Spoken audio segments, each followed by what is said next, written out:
Welcome to Sweety channel. అందరూ బాగున్నారండి? అందరికీ గుడ్ ఈవినింగ్ అండి. ఇవ్వండి సింక్లో గిన్నెలు ఉన్నాయి, తోమాలి. ఇప్పుడు కుక్కర్ పెట్టాను. ఇప్పుడు చికెన్ తెచ్చారు మా వారు. నైట్కి చికెన్ ఉండాలి. ఇంతకు ముక్క పడుతుంది వేసి వేడి నీళ్ళలో కల్లుప్పు వేసి కుక్కలించుదాం వేసి పొయ్యి మీద పెట్టారండి. ఒక పక్క చికెన్ ఉడుతుంది. ఇంకా వేగాలి. బాగా వేగిన తర్వాత వాటర్ వేయాలి. ఇలా జలుపు చేసింది, చిందేసింది. మనం చూపించడానికి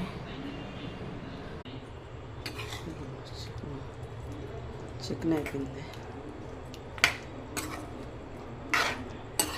లైక్ చేయండి, షేర్ చేయండి, సబ్స్క్రైబ్ చేసుకోండి ప్లీజ్. ఫస్ట్ టైం మా ఛానల్ చూస్తే సబ్స్క్రైబ్ చేసుకోండి. బాయ్ అండి. పడుకుని పోతుందో స్కూల్ నుంచి వచ్చేసరికి టైడ్